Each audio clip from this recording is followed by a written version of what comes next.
What is up, geeks and geekettes? It's another episode of the Countdown to the Geekcast. My name is Steady. Joining me once again is the man behind the magic you know him as Joe Garcia. Hey, thanks for joining us today, everybody. And I'm glad to be here talking about some House of the Dragon. That was a good episode. Can't wait to get into it with you guys. Oh, and cheers, Maddie. You got to go ahead and get Maddie. Oh, Cheers. There you go, oh buddy. yeah, you got to. I gotta open mine first. And last but not least, my partner in crime, the one and only Matty B. Bottles today, boys. Bottles today. Let's Yes. crush. Let's crush bottles, Joe. Great minds think alike. Mm-hmm. Absolutely. I'm gonna cut this intro really short because we have a huge show to discuss today. This is episode 216. If you're watching us live, say what's up in the chat. If you are listening to this podcast afterwards, hit us up on social media. Why don't you? Make sure you like us on Facebook. Subscribe to the channel on YouTube, and every now and then come and join us live every Monday night for the Geekcast. All right, here we go. This episode is going to be huge, as I've already mentioned. We're going to be talking about the most recent House of the Dragon episode, episode 3. We're also going to be talking about episode 3 of She Hulk, which, depending on which side of the coin you are, either you loved it or you hated it. We'll try and get past all the BS Oh, and just a get lot of down to people what it's didn't care really for all the about. turkey. Yeah, maybe so. And then we're also going to be talking about the premiere of Rings of Power, which they dropped the first 2 episodes of Rings of Power. So buckle in, strap down, get ready. Here we go. The chat's already going on. Brett says, "Sup, y'all? What's going on, Brett? So Glad you I can thought it was make going it." to be Jericho trolling us. I'm like, Jericho, hurry up and get in here. Here we go. This is what I've been also saving. But first, we're going to be talking about D23. D23, which is Disney's sort of big presentation regarding upcoming titles. It's been sort of their own Comic Con, if you will. And of course, we already know that they own Marvel, they own Star Wars. And so we're going to be talking about rumors, some of which this show and this group of individuals has a little bit of a hand in. What am I talking about?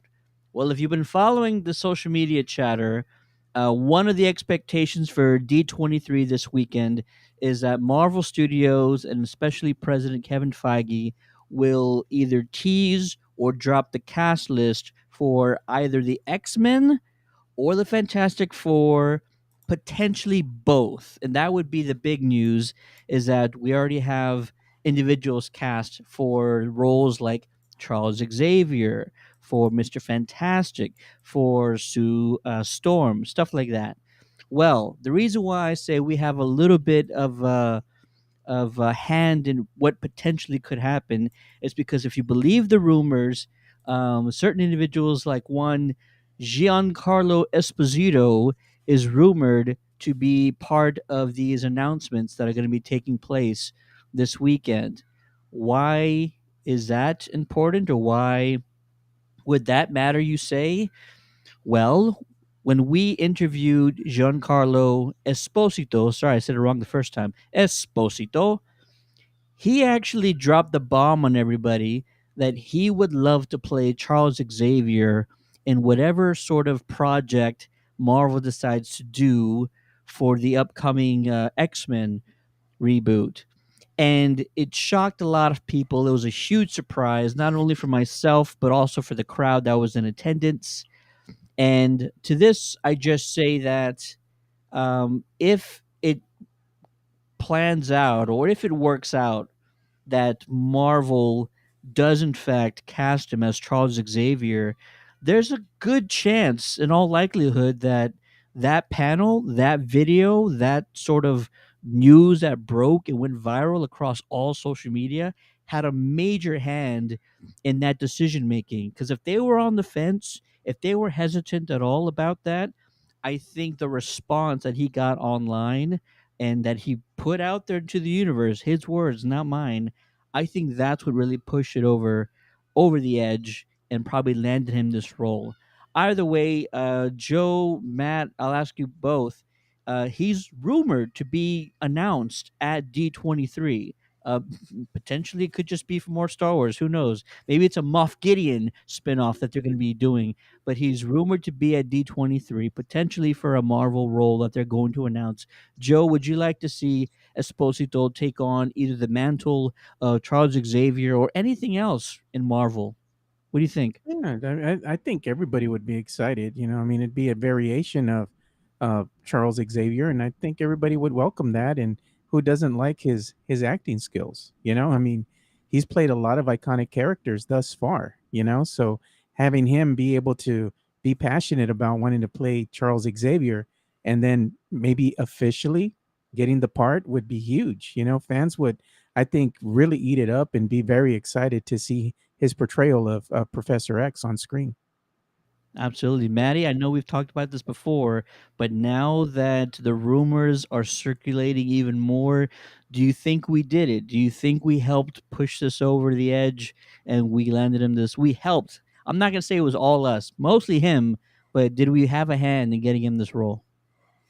Yeah, I mean, potentially for sure. We had a hand in him expressing that will or want for sure.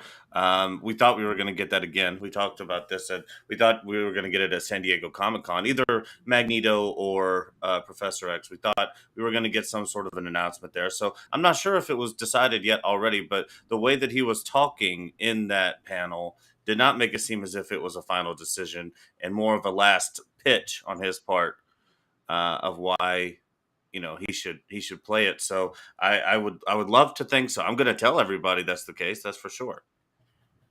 I will say that I really hope this is what's happening is that they're going to announce him as Charles Xavier, and for whatever reason you might not want him to be, all I'm going to say is if you heard his speech, if you heard how he wants to portray Xavier on screen, if you heard how he wants to do something completely different from what Stewart did, and you can't be better than Patrick Stewart, so you have to do something kind of drastically different.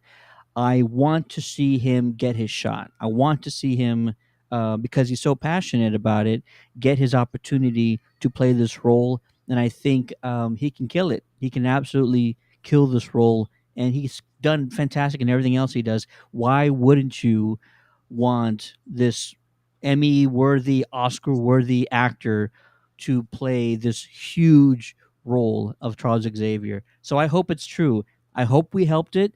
I hoped that the virality of the story, of the video, of his speech, I hope it all helped Marvel make their decision, and I hope they move forward with it. D23 is also going to include other announcements, also from Star Wars. So I'll go around again. Joe, either Marvel or Star Wars, what is the thing that you absolutely need to hear or want to hear announced this weekend?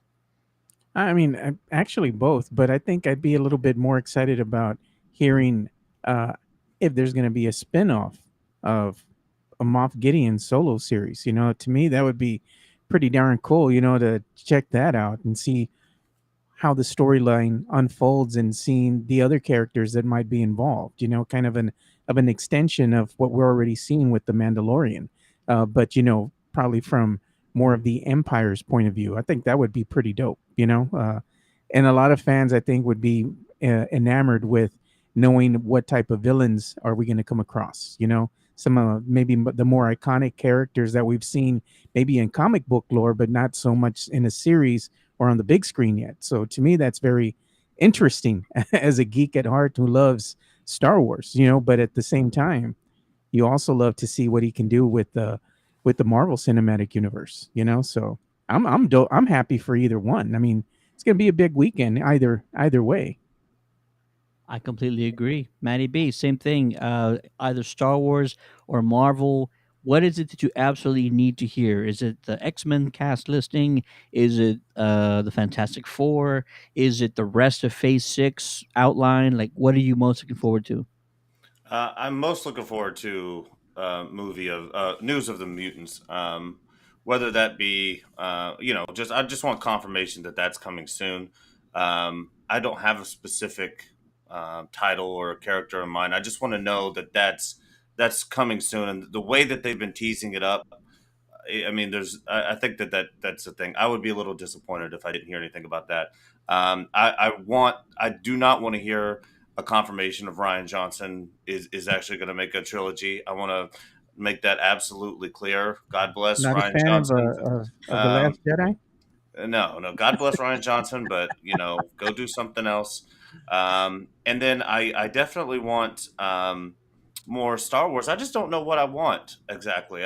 I would rather get confirmation of Kenobi season 2 than I would a Ryan Johnson trilogy. So I could tell you that. But the thing that I'm most anticipating is definitely give me something about the mutants here. Let me know how they're going to fit in. Fill in maybe some of the gaps in the timeline that you had proposed at San Diego Comic Con, and maybe give us something in between there. I like that idea. Listen, when I said, Esposito was listed as a rumor to be attending D23, there's a long list of people that are rumored to be either announced or a part of D23. That list goes down like this: John Boyega, Henry Cavill, Jodie Comer, Daisy Edgar Jones, John Krasinski, whose name has been popping up a lot in the last 24 hours. If you are a fan of John Krasinski as Mr. Fantastic, I think just based on the number of posts and rumors and articles that I've seen in the last 24 hours, Krasinski actually might have been cast as Mr. Fantastic again. There's kind of a lot of names that were being thrown around the last week or so, but there's more people today saying Krasinski's got the role than there were about a week ago. And this one was a surprise to me, but Denzel Washington, his name has also been thrown around as a potential announcement for D23. How and what that means, I'm not going to pretend to know, but Giancarlo's name has been thrown around for Charles Xavier a lot in the last couple of weeks or months, and Denzel Washington's name has been thrown around as Magneto in the last few weeks, couple of months. So um, I'm not saying that's what it is. I'm just letting you know what people are saying, and people are not always right, clearly, but when you have so many articles and so many saying the same thing, you tend to listen a little bit more, unless it's the whole Henry Cavill nonsense that was at San Diego Comic Con. That turned out to be a complete fluke. And I'm okay with saying that was a big fluke because there's like one source that said that. So it's kind of when you take it with a grain of sand. If it's from one source, it's like a very tiny grain of sand that you should take it with. So yeah, D23. I want to say that I'm interested in hearing about more Star Wars, but finally give us what we've all been waiting for, and that is the oh my gosh, the Old Republic. Give us something around the Old Republic. Let's get away from the Skywalker saga, with the exception of the Mandalorian. Mandalorian's doing great, but give us something regarding the Old Republic. Whether you go based on the video games, which they sort of cover a very large time frame, if you ask me. So you could do a number of things. Either you do the Knights of the Old Republic game one or game two, or you go into the MMO lore, which brought in a whole slew of other characters, or you do that. Just do something regarding the Old Republic. I want to get away from the Skywalker saga.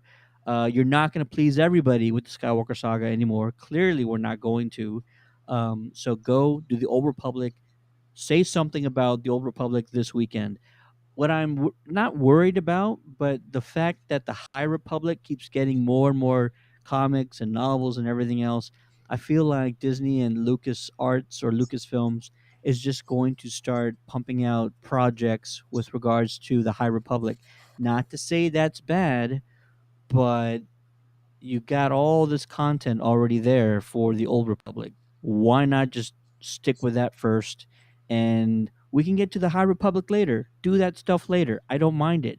But give us the Old Republic era and just blow everybody's minds. I think that would be pretty awesome. I could also see a potential um, maybe extended preview for the fans there of Andor, because that release is going to be coming up soon.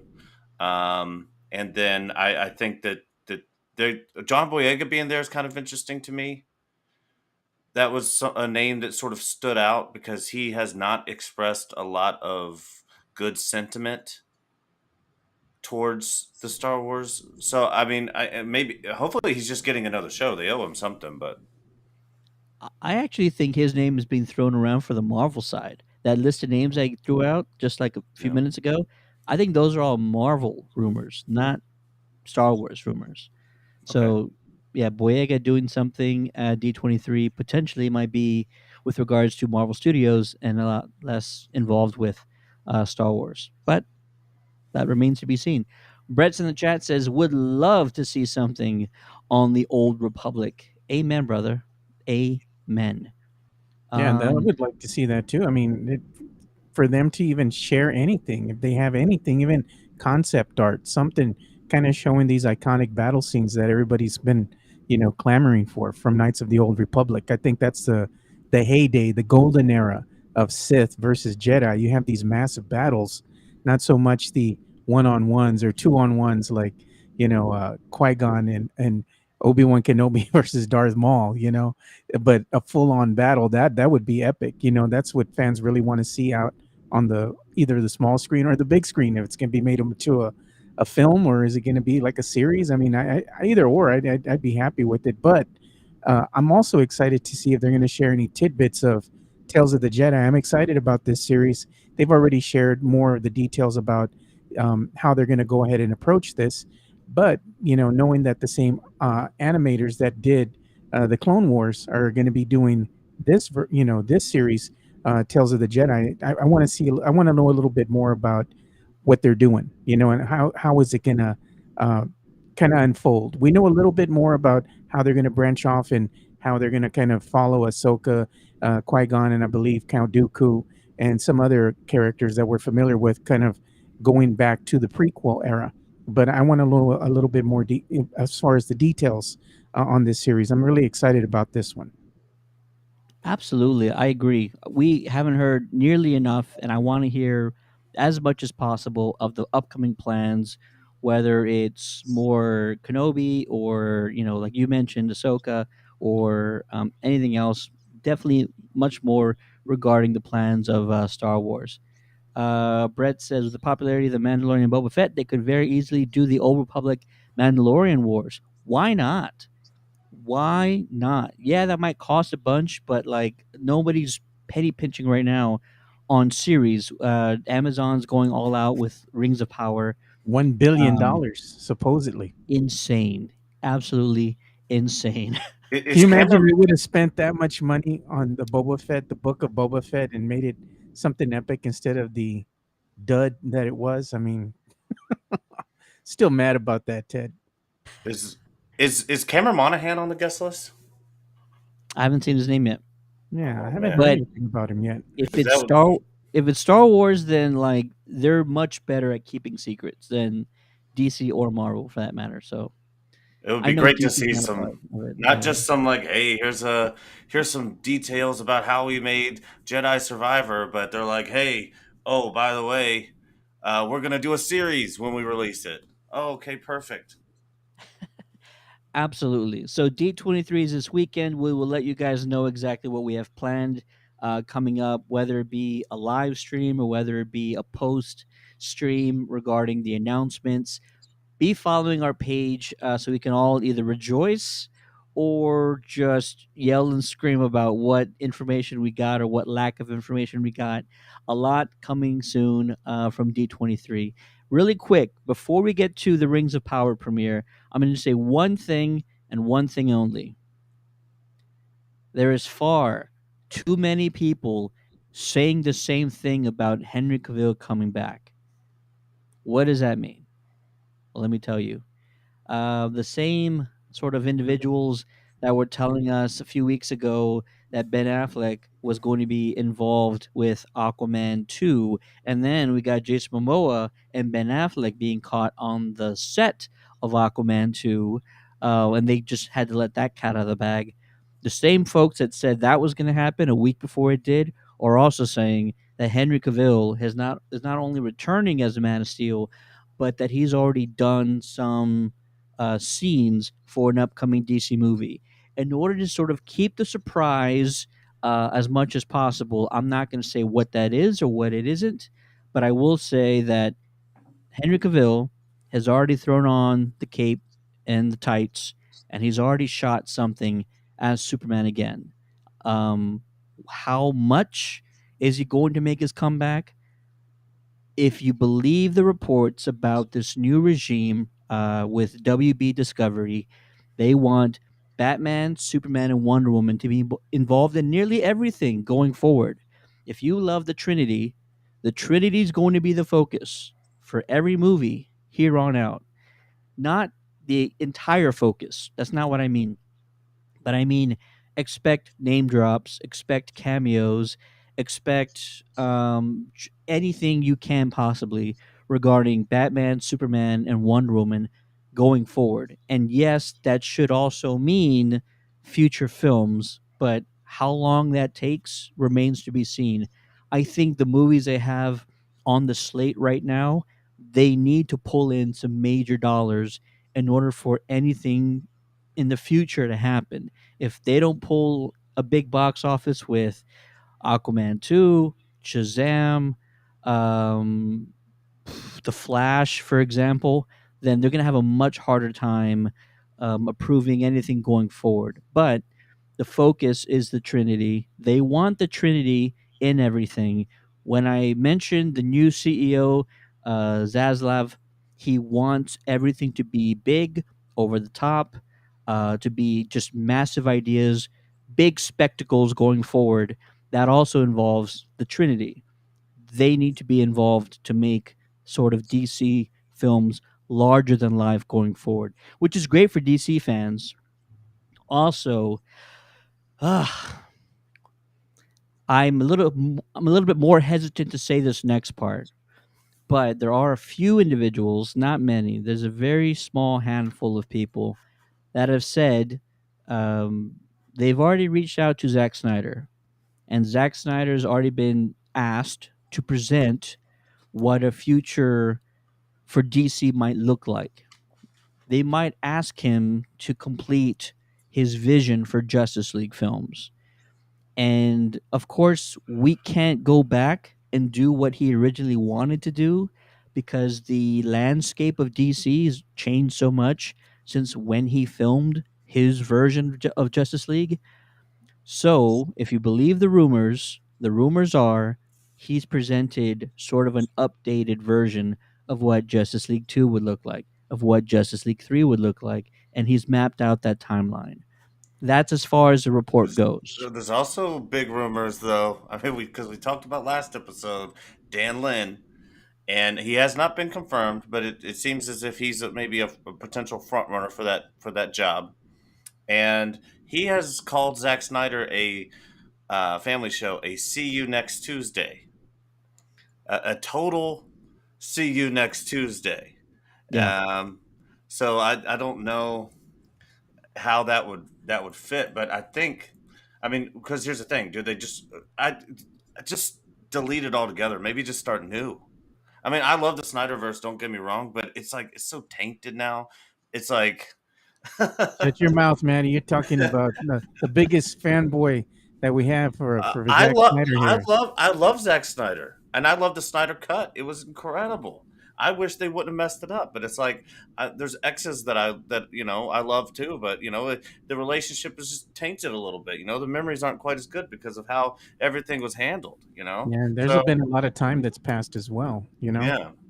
Yeah, So I mean, there's we'll been see. a lot of time, and as I mentioned, can't. It's impossible to go back and do exactly what he wanted to do originally. So, however, his new concept is, it's definitely going to change. It definitely has to include a much bigger landscape because you're dealing with more characters than he probably expected to deal with originally. I mean, we're talking about a Blue Beetle movie coming out, in the next I'm excited year. about So that. Got to Yeah, represent the as the am people, I. man.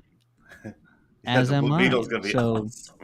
Yeah, it represents the Latino race, the Mexicanos, because you know, African Americans, they have, the Black Panther, but as a Latino, we want to see a superhero up on that big screen, a big name superhero representing the culture, that is, the Mexicans and the Latino race, So I'm excited about that. It would give the kids something to really cheer about. They would see somebody that looks like them being a superhero. That would mean a lot to this next generation. The Thunder I'm Rosa down. effect. Yeah, no, definitely, dude. Yeah. Like it means a lot to people, especially minorities. When you see somebody that's like you represented up on, this big stage, it gives people hope and it gets them excited. Legacy Nerd says the Zack Snyder thing would be so hypocritical considering what other things we've heard. You know what's interesting is the reports that you hear that sort of are always negative either about the Snyder cutters or Zack Snyder. They always come around at very strategic moments. Like the last time we heard about the bots in the Snyder cut sort of campaign, that came out the same day that the Snyder cut came out on digital. Like it was a strategic release of that information. This we heard like last week, I think it was, that the executives at WB didn't want to do the Snyder cut at all. That it might not have been for the best. Anonymous, probably one person, and then it gets blown out of proportion to like a WB doesn't never wanted to release the Snyder cut. They're very strategic in nature. They sound very petty, if you ask me. Do I want to see his vision fulfilled? Yes, but I want it to also make sense. It has to change. It has to adjust to the current landscape. Am I telling you it's for sure? No, not at all. What I said was the reports are he made a presentation for what the future could look like. Whether Warner Brothers decides to take him up on it or just deny him altogether, that remains to be seen. Maybe that report will come out later. Hey, So Tip, as for now, Henry's back. We know Ben is back. Wonder Woman never went anywhere, and potentially Zack Snyder has been given might be given an opportunity to do something in the future with regards to his Justice League films. Go on, Joe. maybe that Flash movie is going to be more important than everybody realizes. Maybe this film could be the catalyst that kind of will set things in a different motion so he can go ahead and accomplish such a feat as not just an actual reboot, but kind of a restart. Hey, we're going to go pick up from this exact point in time because this film kind of corrected the timeline, so to speak. And now we have a tangent, a clear path that we can go off of. But you have to kill off the Flash. Well, I mean, it's just. we'll I see mean, what if they happens. can rework it and make that happen, but Ezra Miller cannot be a part of it moving forward. I don't think it's not going to happen. Yeah, And but so, if they do move forward with them, it'd be rolling the dice big time, man. It'll be a yeah. big challenge to do that. What I'll say about the Flash is I think the importance of the Flash has actually been brought down a notch. Before, you could have easily said it's going to do a soft reboot on the DC universe, and you can get a new Superman, a new Batman, Michael Keaton, and go forward with sort of recasting of characters. Now that Aquaman 2 is going to be released after the Flash, and we already know it's been confirmed. Ben Affleck has done some scenes for Aquaman 2. We know he's not going anywhere. He's in The Flash, he's in Aquaman 2. He's probably going to get name dropped in Shazam 2, the sequel. We saw it in the trailer actually that he got name dropped. It's like I don't think this guy's going anywhere. For everybody who said Ben Affleck's done, he wants to quit, he doesn't want anything to do with Batman, it's like everything else is happening except what those folks were saying. Ben Affleck loves the role. He's a bigger Batman fan than I am. And now the people that sort of gave him the hardest time or kind of helped influence his negative experience, those folks are all gone. And so perhaps this is a new opportunity for him. Let's get back to the chat. Legacy Nerd says, to be fair, DC Movieverse continuity is just like the comics, confusing and Hmm. convoluted. You're not wrong. You're not wrong. Brett says, I was hoping after Agents of S.H.I.E.L.D. that we might get a Robbie Reyes Ghost Rider show or movie. Hey, we all were. I think one was in development and Yeah, for Hulu. they canceled it. Yeah. There Yeah, was one in development for Hulu, and then Marvel did like a slew of cancellations. And that was yeah. one of them that got canceled. And I feel like there was another There Hulu was another one that show came that out. was got canceled. Came up from the kind of more adult themed MCU series. It was that was paranormal one with the brother and the sister. Lock and Key. No, no, it was another one. I forgot the name of the series. I had watched it vaguely, and it was a kind of kind of them going on missions of the paranormal. I had almost like a Constantine vibe where they would fight ghosts and demons and that kind of stuff. And the mom was possessed by this demon, and they had to. It was about the devil and all this other stuff. It was wild, man. I was hell something. I forgot the name of it. Legacy Nerd says Cloak and Dagger. Is that what you're talking about? No, no, it's not Cloak and Dagger. It's another series, and that was the last uh, series that they were going to go ahead and release under that moniker. After that, it just ended. They had a different perspective that they were going to go and move forward with that. I think what happened now is that they had more of a clear path where they wanted to release these series strictly on Disney Plus, not so much doing this adult themed kind of series that was edgy on Hulu. So that was the last series that they did, but it was okay. I mean, it wasn't like wow, it was groundbreaking. I mean, it was released to not much fanfare. You know? Gotcha. Legacy Nerd says there were reports that Grant Gustin was at meetings for days at WB headquarters. I believe it. I wouldn't doubt they talked to him too, and they're like, "Hey, we got to do this. It ain't gonna work out with you know who. So yeah, we got to fix this ASAP." So anyways, I wanted to get that out first. The rumor mill, if you will, on the Marvel side, potentially a cast list drop for either X-Men or the Fantastic Four this weekend at D23. Stay tuned for that. And then on the Marvel side, sorry, DC side, Henry Cavill looks to be back. Like it's almost 100% certain that he's already done something. The reports are he's already done new scenes for an upcoming project. I won't say what it is because I want people to find out the right way. But just know that Henry's already done some scenes for an upcoming project that's already been announced. And that might actually get revealed probably sooner than later. But that and also that Zack Snyder's been given a meeting, and that meeting may or may not result in him doing some sort of future DC projects. Ah, Now I Brett remember the name says of that series I Hellstrom. was talking to you about, Ted. It's called Hellstrom. I think Brett also had it in the chat. Yeah. Hellstrom, cool. All right, can we get to some new stuff now? Absolutely. Here we go. This is going to be our discussion on the Rings of Power premiere. This was on Amazon Video. It dropped on Friday. They dropped the first two Oh, it episodes was on Thursday. Thursday. I think you're right about that. But new episodes are Fridays or Thursdays?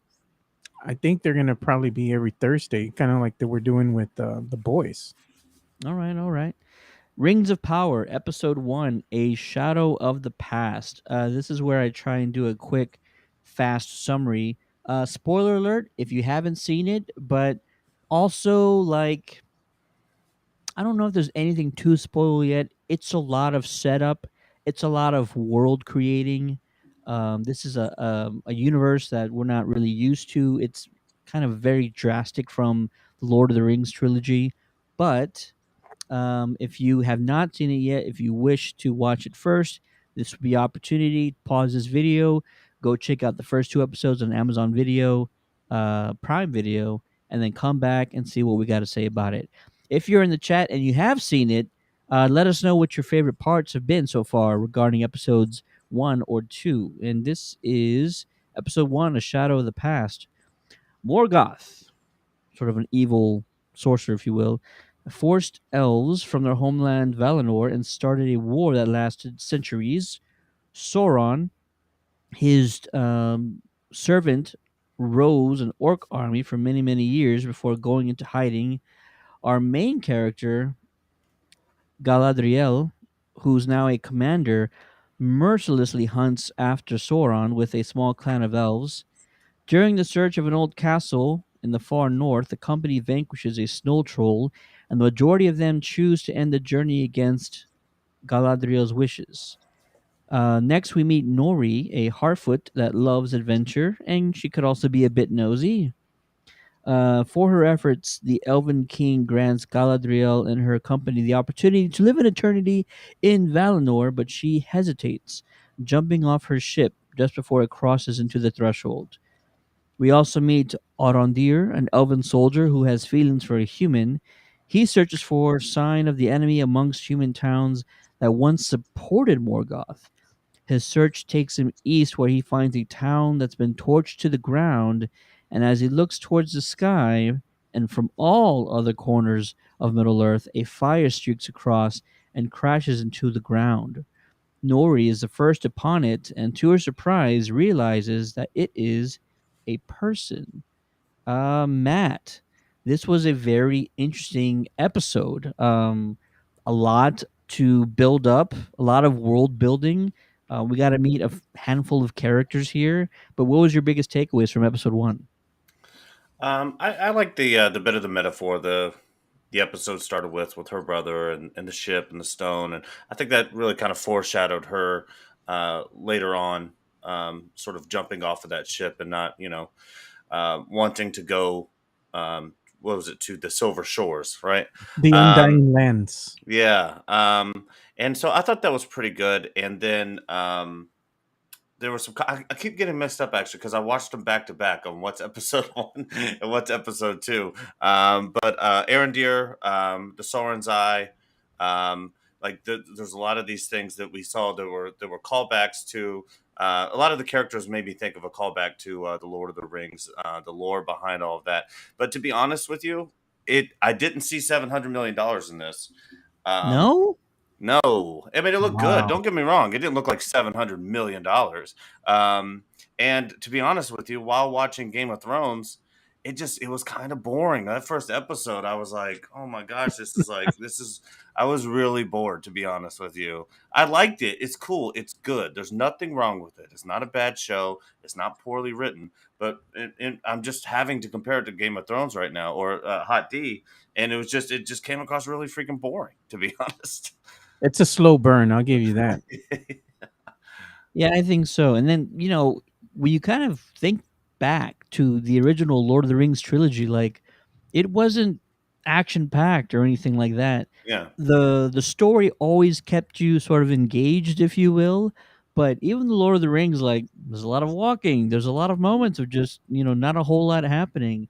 But it tend to always keep you engaged with the characters and entertain you to a certain level. So I can kind of see how they're trying to sort of mimic that storytelling. It's not They're, going to they're be trying to they're trying to make you care about the characters, and that's one of the things that Lord of the Rings has done very well. Even if you read the J.R.R. Tolkien novels themselves, I read The Hobbit as a kid, and if you're a big time nerd, what kid didn't read The Hobbit? When they were younger, um, it just drew you in. The way that they set the scene and the way that they explained the characters to you, and that connection that you build up with the characters. And I think that they are taking a lot of time in crafting that connection with not only the setting, which is the space, the time frame that this is taking place in, but also yeah. having you try to care about these characters by showing you their story and their plight and where they're coming from. And now it's setting things up for them to really showcase the journey of these iconic characters. Absolutely. And what I sort of like most about this first episode is just the lore and the world building that they're doing. There's a lot of great scenes. There's like a battle early on, like all of Oh, those. they're really nice. Oh yeah, the cinematography, all of those scenes that they're doing, it looks fantastic. It Yeah. looks gorgeous. I mean, they've shown so far, I absolutely love. I It's love $1 billion worth of special effects. Very high yes, quality. and a lot of extras and a lot of characters and whatnot. Huge set pieces, a lot of filming probably in actual places. A lot less green screen work. If you ask me, a lot of work done out in the open. But New Zealand we'll was the find out more backdrop, about and that. it's beautiful. You know. Absolutely, absolutely. The same place they filmed the original trilogy, so it Yeah. makes perfect sense that they did that. I like these characters. I like Nori. Nori's very quirky. I like Galadriel. She is um stubborn in a lot of ways, but I kind of believe in her cause. If she promised her brother that she would never stop until she, found this evil and vanquished them, then I'm all for it. I follow her because she has that much heart and that much will, and in a lot of ways, even when she's sort of at the gates of eternity and she decides to, leap off that ship at the very end of one. I mean, Yeah. that She's is a just staring at that dagger the massive whole time. decision. Yeah. Yeah. That is a massive decision, to give up eternity of peace, in order to fulfill this promise to blood and to your brother. It's a powerful moment. I love how they did that. It's very moving. I like the slow pacedness of it. I know there's a lot more coming. You can kind of sense the foreshadowing that they're doing. I mean, there's a lot more that's going to be happening. It picks up definitely also in episode 2, and we'll get to that right now actually. But I loved what they're doing in episode 1. I'm just glad to be in this world again. I'm really happy to be in Middle Earth. I Yeah. was a employee at a movie theater when the original trilogy came out in theaters, and so I got to experience firsthand the electricity and the excitement The of electric in that. the air. Absolutely. I mean, the Two Towers, the release of the Two Towers was probably the biggest opening at that time. I feel like nothing was bigger than that. I That was probably the most excited I was for a movie release up until that time. It was pretty huge. Gives me an Uh, idea, Ted. I mean, if what's this is that? going to be an epic like no other, then they're going to have the season finale. We got to be able to maybe rent a theater to see it on the big screen or something. That's a possibility. We'll see how that works out. Legacy Nerd says, I'm honestly waiting for a couple episodes to stack, then I'll check it out. And he also says, dude, people were dressed up more than Star Wars. I You're probably right. I Yeah. was more excited for myself. I probably didn't really pay attention to a whole lot of people, but I just remember watching what was it? Something happened. Maybe you remember.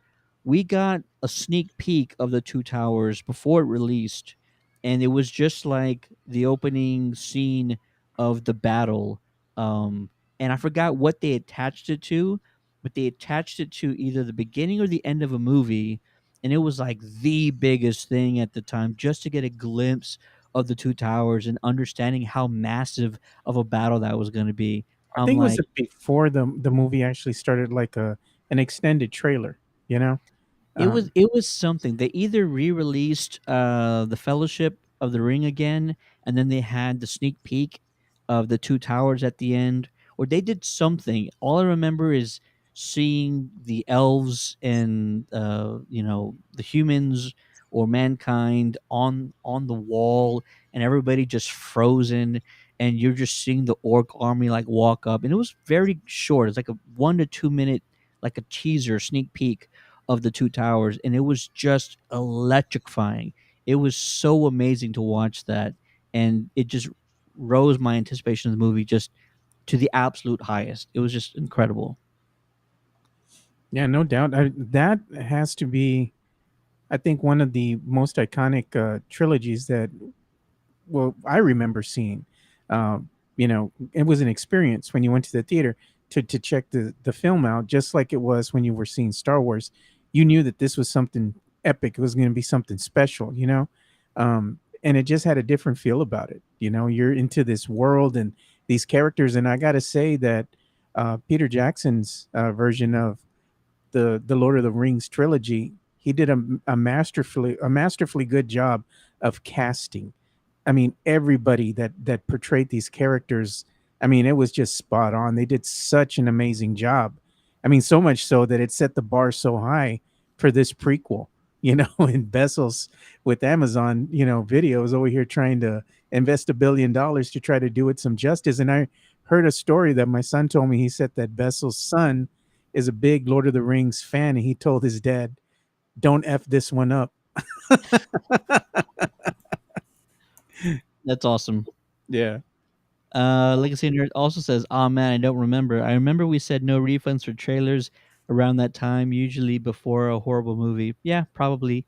This was Warner Brothers, right? So I want to say what was coming out around that time. The Matrix. It was another WB movie that they attached a teaser or sneak peek for the Two It Towers. was probably not a good one that we don't remember, Ted.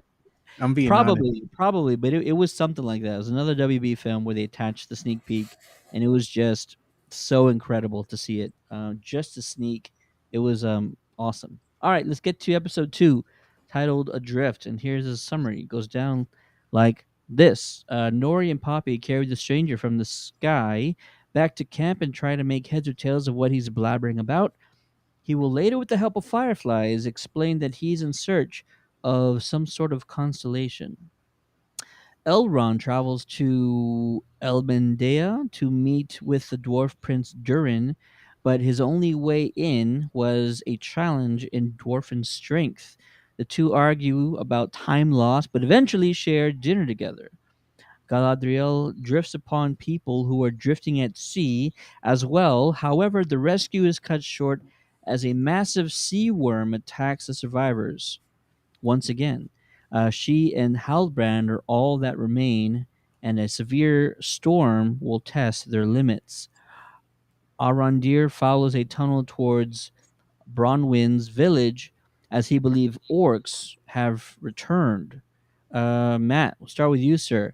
Your thoughts on episode 2? The action picks up. We Yeah, get finally. orcs for the first Yeah. time in this series. I mean, only the second episode, but pretty cool to have orcs back in the world, right? Yeah, yeah. The beginning of this one woke me up from my nap of episode one, and again, we talked about this is the part where she jumps off of the boat. This whole thing was pretty crazy with the sea monsters and her, kind of going through that. And at first, I was like, I keep forgetting it's like a Hobbit type movie and like a fantasy tale. It's like, so how far away from the shore is she? Like, yeah, how long is it going to take her to, sort of get back? But I like the fact that she did, because she thinks that obviously, I think she doesn't want to be eternal. Being an elf is kind of boring, and she's just going to go sit in the sunset all the time. She said she wants to die. She wants to be sculpted into that tree next to her brother, and she wants to do it with glory. You know what I mean? So I'm glad that she did that. I thought it was awesome. I also liked Eldrin's part through here, where he's meeting up with the dwarves. There's a lot of good comic relief there too in those scenes with the dwarves. That's what they are, right? The dwarves. Yeah. Yeah.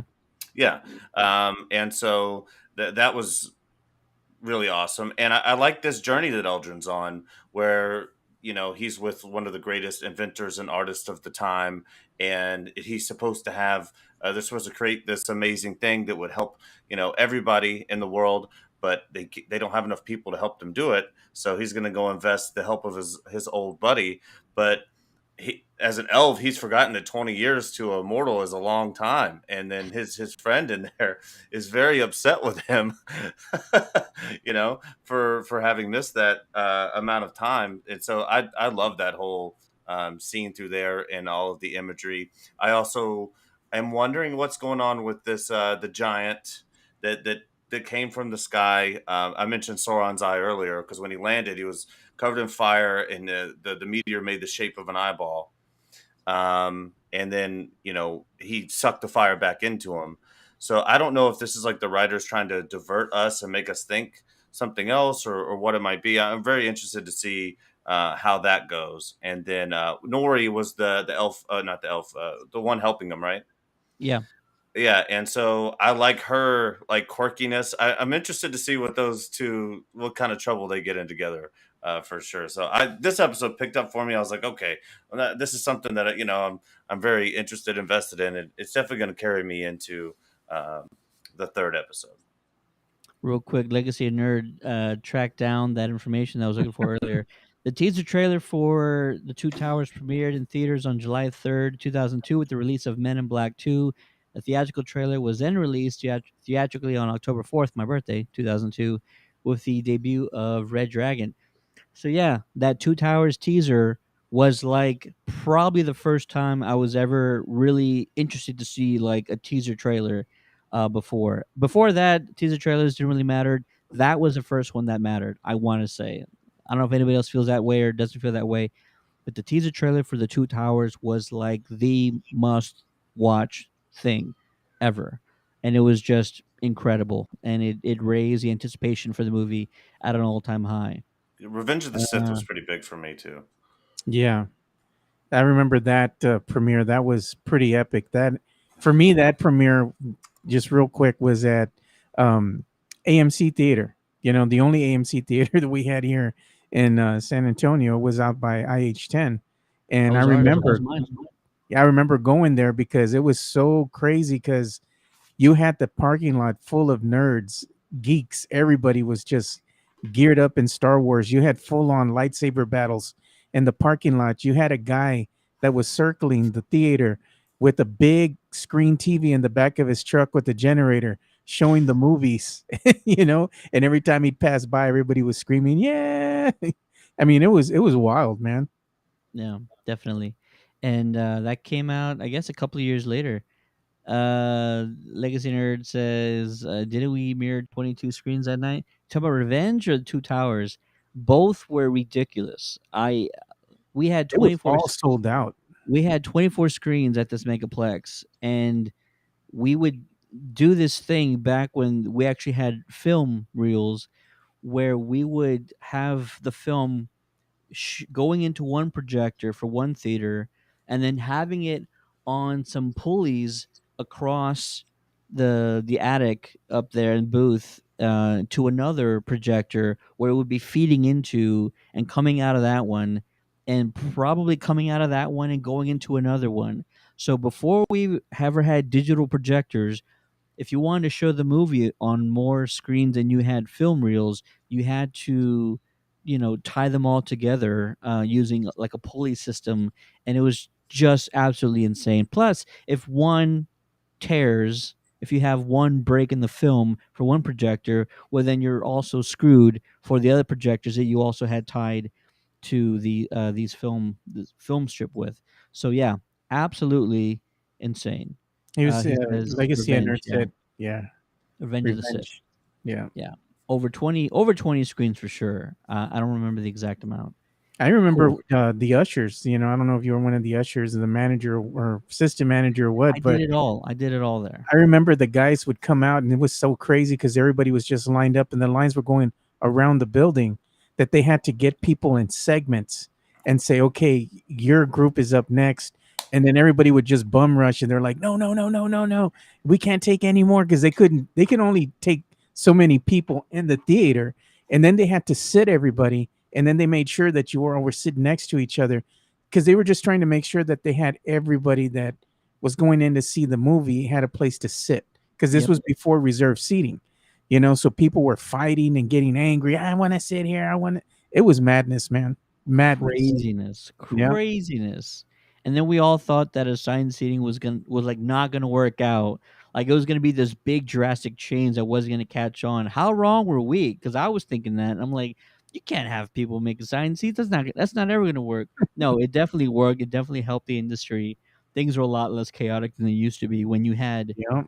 a sold out showing and you had 10 seats that were free, but these 10 seats were like all over the place in a 400 seat theater. So yeah, I'm glad those days are over. Brett says, "Got to hit the sack, guys. Have a great rest of the show." Appreciate it, sir. Appreciate it. very much. Have a great Okay, night. so getting back on track here with Getting the back on track. Sorry. rings of power. Now, you all were talking about, the meteor that fell to this, fell from the sky, and everybody's looking at the meteor, meteor. It came Meat at eater. That's it what happened. came at the end of episode 1 of Rings of Power, and that's how it ended. You see the meteor come in and it hits the ground. Then you go into episode 2, and you get to see, of course, that it's an actual person that's there in the ground. Nori comes upon it, of course. And I think the consensus here is that you kind of get either this is going to be somebody like Maddie was saying that's going to be not what it is, not what it seems. The Right. appearance, it kind of gives you the appearance of a wizard, but Sorcerer. Yeah. a sorcerer, whatever you want to call this person. But at the same time, that wizards or sorcerers, kind of like Gandalf, Yep. they're in tune with nature, and they're not there to necessarily suck the life out of things and kill them. Right. They're all about that harmony with nature and all living things. They just don't want to take life needlessly. And this guy uses the fireflies to show a map, and then he drains them of their life, and they expire. Yes.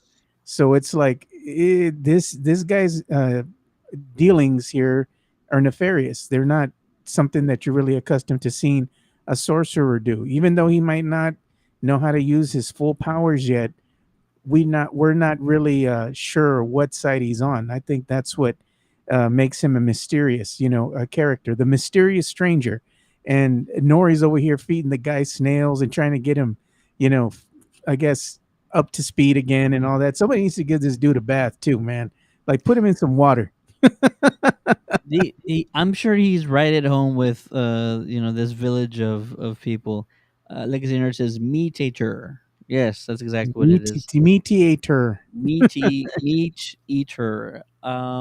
Yes, no, you beat me to it. I think that this individual, maybe has some sort of memory loss or something, but his powers are definitely tied to the dark side, if you will, because he's able to drain the life force out of the living things around him.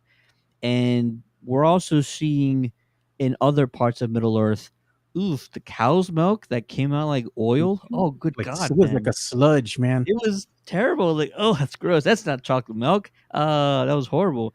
But we're starting to see that the return of the orcs to the land, or this return to dark magic that's coming into the area, is actually harming nature and it's harming the environment around them. So the fact that It's killing can things. he can also harm the environment around him, means that there's a lot more to him than meets the eye, and it's not a good thing. It's going to definitely be revealed that he has some sort of ties to either Morgoth or Sauron or something along those lines. Or there But could be it another is thing quite too that, interesting. that we didn't think about. I mean, maybe he is a dark wizard or is dark sorcerer, Yeah. but maybe he has a change of heart. He can always choose his path. Maybe Nori kind of might help him change his way. Yeah, well, sorcerers come from the sea in the Lord of the Rings and Look, the it's Hobbit, like right? Moana. Um, isn't that right? Like the sorcerers and wizards come from the sea in the Hobbit, and in the Lord of the Rings. So, but it's an interesting contrast there. So, if we follow that mythology that sorcerers come from the sea, then the opposite of a sorcerer would come from where? The sky. Ooh, So, But Gandalf, when he ascended and he turned from Gandalf the Gray to Gandalf the White, he kind of ascended from the sky as well. in a way. yeah, and but it's just I mean I don't know. I think he's definitely nefarious, but I think with the what his character arc, what I'm assuming is going to be, is the sweetness and the naivety of Nori is, and her kind of helping him get back to speed and having maybe a little bit of memory loss, is going to be a powerful ally against this dark force coming in, because he can sort of help to negate their power maybe, or defeat some tough enemies for them, because Nori's people, they're like hiding, they're very afraid, right? So they're going to need someone to come help them right now, and so I think that's what he might be. One of the other things that I was kind of looking back to going back to episode one that we didn't really see a lot of in episode two was the wolf. We kind of saw this creature, That was interesting. You're and right. It was they just a didn't really tease say a a little lot. bit. Yeah, they didn't really say anything else about it. You kind of got the sense that it poses a danger and they know that it's out there, and they're like, hey, we got to go because this thing's out here. And as soon as they leave, I mean, it was right on their trail, so if they had just stayed a couple seconds later, it could have probably had them for lunch. But even in the village they make references, oh, we're safer if we stick together. They know that there's safety in numbers versus them kind of going off on their own, especially at night. Everybody's camouflaged and hunkered down, and that kind of thing. um, but you wonder, are we seeing the origins of the wargs? The things that we see in the Lord of the Rings. So interesting. They just make a reference to it, but don't really see much of it. I'm sure that it'll come back maybe in episode 3 or 4 or something. Yeah. I'm excited. This is really interesting stuff. I'm very intrigued by the story that they're presenting to us. And I know there's a lot of diehard Tolkien fans that are just like, this isn't what we wanted. And it's like, I get that. It's not accurate. It's not a direct adaptation. And I guess I feel your pain. But I'm trying to figure out like what is a direct adaptation these days. The entire MCU is not a direct adaptation. Civil War wasn't Civil War. Infinity War wasn't Infinity War. Like nothing's the same. DC, nothing's a direct adaptation. Everything is just inspired by the source material, and this is what we get. We didn't even So talk about them I'm finding the excited about it. Arkenstone at the end of the episode. Oh yeah. Yeah, we didn't talk about that, did we? No, they had that in the chest. They're because the one dwarf, what was his name? Uh, Durin. Sorry, Durin, Durin. Prince Durin. Prince Durin. Yeah, he was talking with his dad, which is the king, and he's like, kind of funny that Elrod will come over here and make an appearance or visit you, seeing as what we found, and then they open the chest. They don't show it, but you get the sense that it's the Arkenstone. Are You know, you 100% sure? I'm just saying you kind of I get the was sense about to that's say what it I might don't be. remember seeing it, and I'm like I was trying to figure out if I skipped it or blinked or something, but Well, I no, No, you're mean, they right. They didn't I show think it. it would make sense.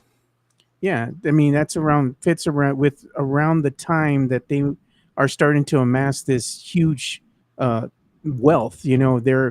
plundering the mountain and they're getting all this gold. And even Elrond, when he comes in and sees, he's like, "Oh my God!" Like look at all the stuff that they've been able to build. You get the sense that they've been able to accomplish all this stuff in a short amount of time because of the amount of wealth that they have.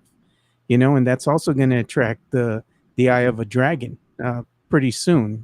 So again, I think that's setting things up beautifully because you're seeing the elf lands, or not the elf, but the dwarven lands in their heyday. Before they became overrun by orcs and corrupted, and they're basically ruins when we see them in the Lord of the Rings. Yeah. But right now, I mean, everything looks just spectacular when you see it. It's very breathtaking. You know. Absolutely. I'm excited. I'm excited to see what happens. I'm excited to see what's coming. And we want to hear from you guys. Are you excited or are you not really watching it? Let us know in the comments.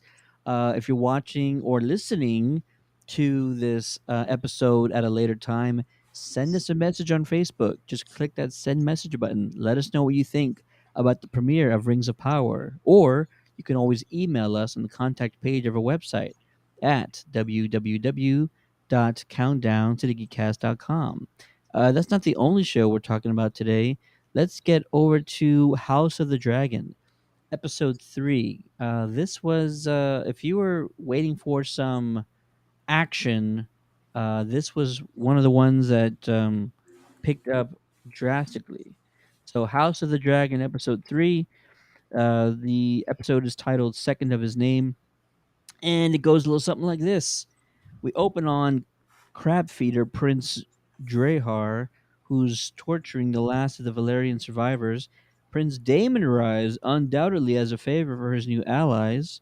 We also get a time jump as Prince Aegon II is already 2, and also 9 months have passed since his mother was pregnant. So it's been probably close to a 3-year time jump, I would say. Alicent is already with child again, and she's already showing. So yeah, it's really taken a bit of a leap, if you will. Rhaenyra shoots down a Lannister, who Jason Lannister, who was coming on a little bit too strong. King Viserys gets fed up with politics, but eventually helps Daemon in his war efforts. Otto wants Aegon to take priority over his sister, and we end on the episode with Damon refusing, in a way, in his own way, his brother's assistance, decides to take matters into his own hands and ends the war with the crab feeder himself. Maddie B, your thoughts on episode 3? What really stood out to you, man? Everything. It was a fantastic episode. It was, I mean, front to back. I mean, we get the image of Damon sort of, in this war at the stepping stones. And, it wasn't really clear, though, in that scene that he was really struggling. It looked like he was kind of, in control. But then we get off into. You picking back up, which again we're 3 years later. So now the king's son has been born, and we're going to go on a hunt. And so Rhaenyra's not wanting to go and all this stuff and blah, blah, blah. So we finally get over there. And then you start to hear the gossip of all the other folks in the land. And so you're starting to see clearly that people in the realm are not pleased with how the war is going. And they think that the king needs to send ships to help them. I think that the king has not done that to this point because he doesn't want to undercut Daemon. And I think he's been kind of holding off. We see the king in a very depressive state. He's drinking a lot. He's I think even still 3 years later, he's mourning his wife. He hasn't decided yet if he's going to name his son the heir because he doesn't want to undercut Rhaenyra. We see the relationship building between Rhaenyra and what's his name, Bone Crusher, Bone Breaker, what Bone Crusher.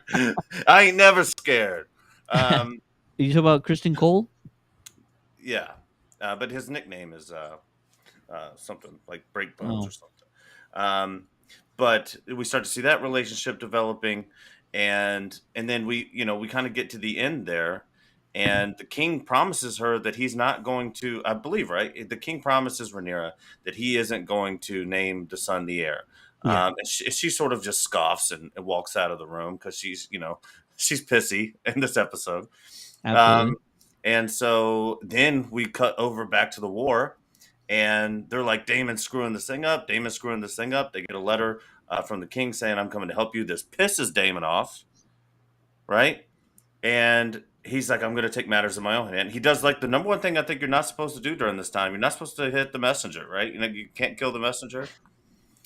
And He didn't kill him. He just, broke his face. And then, I heard them discussing Damon sacrificing Damon or Damon using Damon as bait, but I don't remember Damon being there for that convo. He like flew in after. But then somehow we jump over to him actually executing that plan of surrendering the white flag, and we get this amazing battle scene, and it was awesome. And then he kills the crab feeder, which I think they should have shown. He just kind of walks into the cave and then just pulls him out. But anyway, sorry. But it was an incredible episode. I loved everything about this episode, and there's not one thing I would change about it. This to me is being released at the same time as the Rings of Power is or Power of the Rings, whichever one it is. It, Rings of power. it's, You're it's right. got me in a mental pretzel. I just wish that they would have waited to release the Rings of Power until after the end of Game of Thrones. We only have a couple more episodes left until the first season's going to be over, and then I could really take them both in for what it is. But right now, like that episode of Hot D, and then trying to go back into the Rings of Power is very difficult to do because that episode was great. You don't understand how multi-billionaires work. Bezos has a big ego, and he knows He's that he not spent. he's not the chairman of. He's not the CEO of anymore. Get that, man. But I'm saying at the end of the day, the company that he helped found it has spent over close to $1 billion on setting up this new series, The Rings of Power. he feels that it's so good that it can go head to head with House of the Dragon. So he's going to want to go ahead and put it up right alongside it to see What how a good is it compete. going to do, how well is it going to be received, in the midst of, House of the Dragon being released on HBO, you know? So, Mhm. yeah, Real quick, real quick, shout out to Brett who was in the chat earlier. Dropped 500 stars. So cool. shout out to Thanks. Brett. We appreciate it, brother. Got Shout to give out you to the you. shout out. Sorry that missed it earlier. But switched back into my comments and saw it there. So yeah, shout out to 500 stars. Awesome. Yeah, well, I thought House of the Dragon, this episode was really well done. We knew there was going to be a time jump. Um, and you I start, didn't. I was well, like, I knew there'd be one later, but I didn't know each episode was going to be a few well, years. we had It's been kind of kind of feeling telling like you. that now. We had been telling you there's going to be a time jump coming up here. It's going to happen dramatically. So they're already starting to do that. There's a big one later. Yeah. Yeah, there's going to be a bigger one, but it's already starting to happen. Um, but the thing is, I mean, the king's getting busy, man. you know, he didn't waste any time. No. He's already got his new wife pregnant. She's already with another child. I mean, he's doing what a king needs to do to carry on the lineage. He's just doing his duty, Joe. That's all he's doing, Yeah, man. that's what I'm saying. He's doing what he needs to do to carry on his lineage. Want to make sure that there are a lot of him, his errors to go around to go ahead and continue the to rule the kingdom. That's basically what kings do. There Continue you the go. bloodline. So Uh, you also Legacy Nerd see. says, "You leave Amazon alone. I need my salad tongs same day No, delivered." God, but only if you spend $25 or more. Oh man. But either way, but I'm getting back to it. You get to see that there's a lot of talk between the king and him getting a lot of suitors now for his daughter, Rainier, yeah. Rhaenyra. And you also get to see that he's really happy with the birth of his son, and he's kind of fawning over him. And I think the daughter is like, Princess Rhaenyra. She's feels a certain way about it because not only is he all booed up with her interest, her BFF, um, but also she's already with child and she's already pregnant with another child. She's having to witness everything unfolding right in front of her, but she has not received any assurance from her father at this point that she is safe at this point. You're still going to be my heir no matter what, even if I have, this son now, and everybody's like, oh, it should be the son that's going to be the heir to the kingdom, not her anymore. And she's being left to her own devices, really. She's been so angry. She's been so upset. It seems like the king has been so busy trying to, thwart his efforts and just running the kingdom, and trying to help raise a family, his new family, where she even says, that we used to be a family. She doesn't feel that anymore. She feels kind of on the outside looking in. And it's caused a wedge between him and his daughter, and neither one of them has really done much to communicate. And I think that's the big thing here is Yeah. communication. He's kind of let her stew and do her thing, while, like, again, he's busy doing other things. And even as they come to the hunt, and she's sitting down with all the other like queens, royalty, they're still kind of talking, and they're trying to belittle her in a way, but she's very strong-willed and she likes to dish it out too. So you can kind of see that they're doing it, but in a classy way, talking shit in a classy way. And that's what you like to see. You like to see these kinds of things unfold. But the hunt, man, I mean, like, somebody who likes to hunt, I mean, you don't want an elk just basically just they tied him up with ropes and they're like, go ahead, my grace. That's what they call the king, my grace. Go ahead and deliver the death blow. I mean, like, what's the sport in that, man? Like, you That's want to. that's how they roll, man. I know. I And don't just need to man, see. I don't need to see animals die like that on screen. I really don't. The true way that. the way that thing was screaming and stuff, man, it makes me so uncomfortable. It, Anyways, there- go ahead. no, it's true.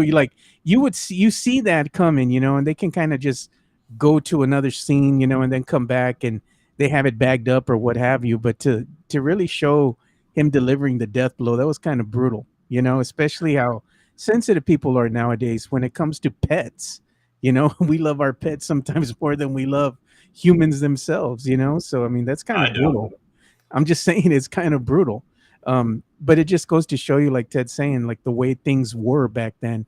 And as soon as the king has to lance this thing twice because he was Yeah. already coming off a bender, so he was didn't have his wits about him because he was really hitting the wine heavily, because he's contemplating his decisions, and he knows that there's this rip between his daughter suitors that are coming out, and he knows that she needs to get married, and he's kind of feeling the pressure at this point. He's expected to do all these things all at once, and then he's trying to make sure that his daughter and her future is going to be secure. And I think he feels that he's not going to be around much longer. I think he knows something's up with him because even you look at the king and he's looking rough, dude.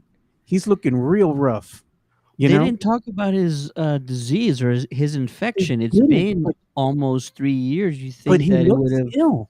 it He would have doesn't look like he's in the best health. You can tell, like, he was breathing heavy at times, like, yeah. I mean, he just didn't look all that great. I think it's starting to, everything's starting to catch up to him.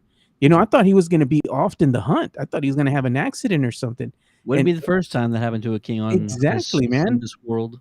And then Rhaenyra and him have a heated argument in front of everybody, which is very embarrassing.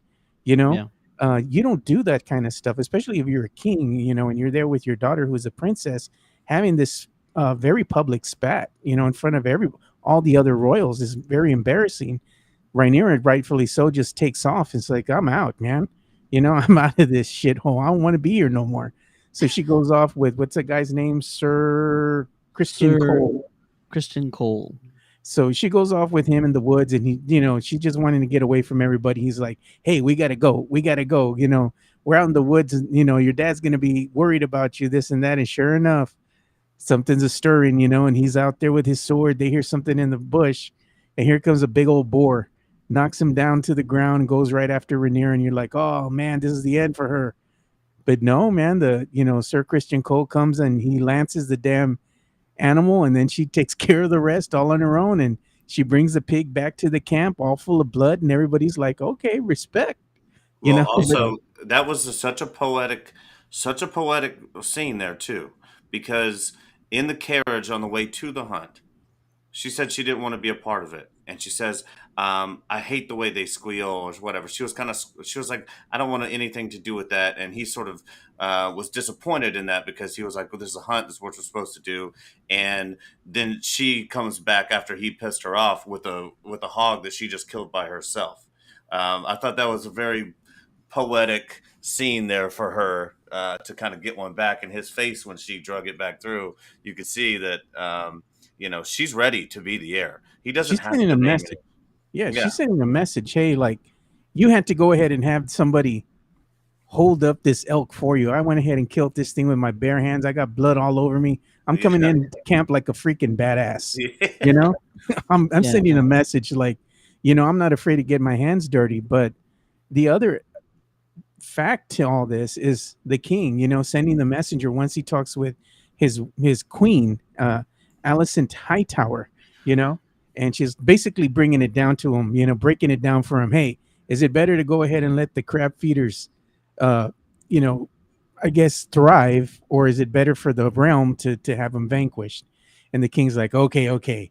After everybody else has told me to go ahead and get involved, I'm finally going to send aid to my brother Damon, and the other was it the Valerians who decided to go ahead and go into this war on their own without my consent. So basically what happened with the king is that he doesn't want to send aid, even though everybody's telling him to, because he doesn't want to go ahead and break, and say, oh, I'm going to go ahead and send aid to the guys who didn't want to listen to me, didn't wait for my approval, and I don't want to help them. They're basically on their own. And then once he has a talk with the queen, then he sends the messenger, here you go, and Damon reads it, and he's just pissed, dude, because you see him in the beginning of the episode, and you could tell, hey, he was doing his thing or whatever, but we didn't see him take the helmet off. Once he took the helmet off, you can see what the war has done to him. He is freaking tired, dude, and he looks rough, you know? And Give it up to Matt Smith. He is fantastic, and I was waiting for him to really, break out into this character, and this was it. This was the first time you really see him jump into this character. It was all a ploy. It was all a tactic, and his motivation is so great. His motivation is, I don't need my brother. I don't want his help. I could do this by my damn self, and I'm going to show you how. well, it And I goes just, more I just than that. loved it.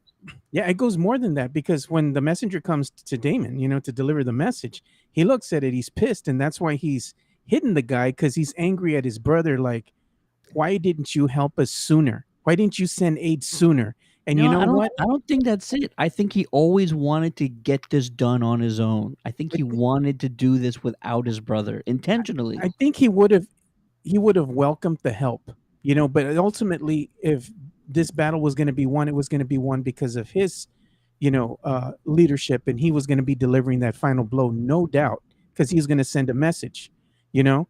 But the king trying to go ahead and come in now at the end, and be like, "Oh, I'm going to send you help, and I'm going to look like the good guy." He's like, "Look, motherfucker, I've been here 3 damn years with no help from you, and Yep. now you want to send me help?" He's like a big F you to the king. And that's why he went ahead and beat the messenger. And he's like, F this, I'm going to march in there and we're taking care of this crab king eater dude, whatever, right freaking now, and he goes off on all these guys, to the point to where he's taking damage, dude. He's getting, hit with the arrows and everything. And it looks like at one point he's like, hey, this might be it for me, but I'm going to go out swinging, and then they had it all perfectly planned out. They had them flanked, with the Valerians coming in after they had already, got everybody out. The crab eaters, the crab, the what, I don't know what their army's called, but I'll just call them that. They all came out of the caves because they couldn't get inside the caves. They got them out. The dragons are starting to give them aerial support. The Valerians are coming and flanking them, and they're just laying waste to them finally. And then you see the crab eater, the king or whatever, Crab the feeder, yeah. eater. He's going over there into the caves. I'm like, you're gonna tell me the guy's just gonna go and wait for somebody to go and slice him in half, and then sure enough, Damon comes out, slice the dude in half. You're holding hand in hand, dragging him across the beach, and he's just like, "Hey, I took care of this dude. Oh, he's all covered in blood. He's got a couple arrows in him." And I'm just like, Damon is trying to send a message saying, I don't need my brother's help and I'm a force to be reckoned with, because I was able to do something that the king couldn't do. And the king, again, making bad decisions, waited too fucking long to go ahead and get involved, makes him look weak, and everybody is looking at him right now. And I think Damon, once he comes back in this next episode, I think all eyes are going to be on him and they're going to start questioning the decisions of the king. Yeah, I could see that. The king could have gave his support early on, would have kept his alliance with the Valerians. Didn't work out, and now we're here 3 years later. Things might be there might be a lot more turmoil between him and the Valerians going forward. Well, he has the Valerians Legacy of now. Nerd, yeah, They absolutely. believe in him. Legacy of Nerd says Damon never cared about the war. He was only there to create an alliance. Absolutely, It's definitely, power, dude. It's a power play. And like, not only do the Valerians know that Damon's a badass, now everybody else knows it too. yeah, Yeah, well, definitely. Damon got caught up in his arrogance though too. So Yeah. like what Legacy and Nerd is saying, I completely agree with. He was there to create an alliance. He thought he could do it in a month, in 2 months. And now here we are 3 years later, and he's losing the Valerians. They were talking shit about him before he Yeah. flew in on his dragon. And so, but now they love him now. But I mean, his arrogance got the better of him, and then that's another reason why he was so pissed off at the king sending over those messages. Because then he looks over to the Valerians, who's been trying to make an alliance with, and if his king has to come save the day for him, then all of that is out the window. Yeah. Yeah. And so it's a very interesting thing that they're setting up here. I thought that the crab feeders were going to be around a little bit longer. To be honest, I thought they were going to try to set them up after the first episode. I thought they were going to try to set them up as like kind of the White Walkers of this time. But I guess we need a new big bad now. I wonder where that's going to go. Probably from within the house itself, I would think.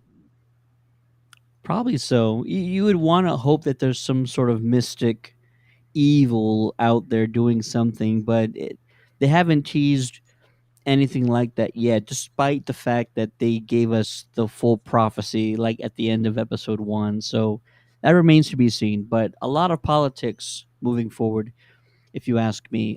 Something Hey, that Matt B. Legacy Nerd also called out was that Rhaenyra saw the white heart. So they told the king, "Hey, we got a white heart for you. It's a great symbolism for your son's name day, and all that stuff." And then when he got there, there's like, "Yeah, this is not a white heart. Where's it at?" And he goes, "Ah, we got it wrong." She ended up seeing it. I was actually wondering if she was going to be the one to kill it, but instead, I think she just told Sir Cole to just Let it let it go and just not even worry about it. So yeah, pretty Well, because interesting. they were setting that up though the whole time of the White Hart being there and it being a blessing from a sign from the gods, basically that this is supposed to be the heir. So if that was the case and they were able to capture the White Hart, then it would lower her status amongst the realm of her not being the rightful heir. So There you that's why go. I think she like snickered and like let it go because she didn't want this thing killed on that day because she didn't want the realm who has this belief that it's a sign from the gods to think that the son is the rightful heir because she is. Yeah, I was I gonna love say, it. I Matty love B. it. Did you see that Damon's uh, wings looked a lot better in this episode? They didn't look like they were just glued on with hot glue this time. They look a little better now. Maybe the budget, allowed them to actually make something better. His jousting armor is different from his battle armor. Come on, Joe. I'm You just know saying, this, dude. It man. was funny, man, because I was like, You yeah, the know this. wings You look know pretty this. rough, man, but they look better this time, man. His whole getup looked a lot better this time. There you go. Last I'll say is I really enjoyed that final scene. It really shows you how cunning and how sort of crafty that Damon is. You know, he had a plan, he executed it. It was extremely risky to do it in the way that he did, but it got the job done. And over 3 years, they had trouble putting this foe away, and yet he was able to do it with this very risky but solid plan. And yeah, I thought it was fantastic. Bravo to Matt Smith. This was a fantastic episode for him, and I'm really interested to see what happens going forward. I didn't watch the trailer for next week. I think I'm going to Oh, stop watching trailers for next week. Don't tell me what it is, Joe. I know how you are, but no, I'm we not want gonna to. ruin it for you. I'm just gonna say go back and look at it. It's pretty good. I believe you. I believe you. And we want to hear from you guys. What did you think about episode 3 of House of the Dragon? What are your theories going forward? Let us know in the comments, or you can always send us a message on Facebook by clicking that send message button, or you can always email us on the contact page of our website at www.countdowntothegeekcast.com. We have one more show to talk about. I wonder what it could be. Episode 3 of Marvel Studios' She Hulk. And this was one that's been talked about all weekend long for a number of reasons, but let's go ahead and get into the summary. And it goes a little something like this. Dennis, the lawyer, needs help after he threw money at Megan D. Stallion, who turned out to be a shape shifting elf named Runa. Jennifer and Wong help Emil Blonsky with his parole hearing. He ends up earning his freedom on the condition that he wears an inhibitor and never turns into Abomination. After the hearing, while walking to her car, Jen is jumped by a small group of thugs with enchanted weapons. This is known as the Wrecking Crew, actually. And then, in a post-credit scene, we get a celebratory dance between Jennifer and Megan Thee Stallion as we get the infamous twerking scene that has sent the internet into a frenzy. Depending on who you are, you either loved it or hated it. I'll just say to anybody that hasn't really enjoyed She-Hulk, if you think it's too corny or too campy, this is very much in line with the She-Hulk comics. The She-Hulk comics do not take themselves seriously by any means. You also wouldn't expect a Deadpool movie to take itself too seriously. So there's going to be a lot of funny moments, a lot of comical moments, a lot of silly moments. Yes, it is somewhat campy. Yes, she's breaking the fourth wall and all that good stuff, but this is very much in line with the comics of She-Hulk, and I think people who may not be familiar with that are saying like, "Oh, this is too cheesy and this is wrong tone and all that stuff." And it's like, but it's also correct for the source material. So please, just try to open your minds a little bit and just go with it. Yeah. Well, characters dancing is Also, not. not new to the MCU. Yeah. Let me just share my screen here, folks. I'm gonna Please. share. I'm gonna share my screen here. Um, and then we'll just get an idea. Okay. Look, this has happened in so many Marvel shows and movies. Okay, her dancing wasn't new. My only gripe with the twerk was that she was doing it in a business suit. If she's gonna have her twerking, let me see those two watermelons bouncing, baby. um, but one thing that I did really enjoy about this episode was just they kind of it seems kind of rushed. The show's short, so everything's going to seem kind of quick. We got through sort of the abomination thing pretty easily. I really liked what was his name, Brokowski. Uh, Blonsky? Blonsky, Blonsky. Blonsky, yeah. His uh, little thing that just being so out of touch with everything going on.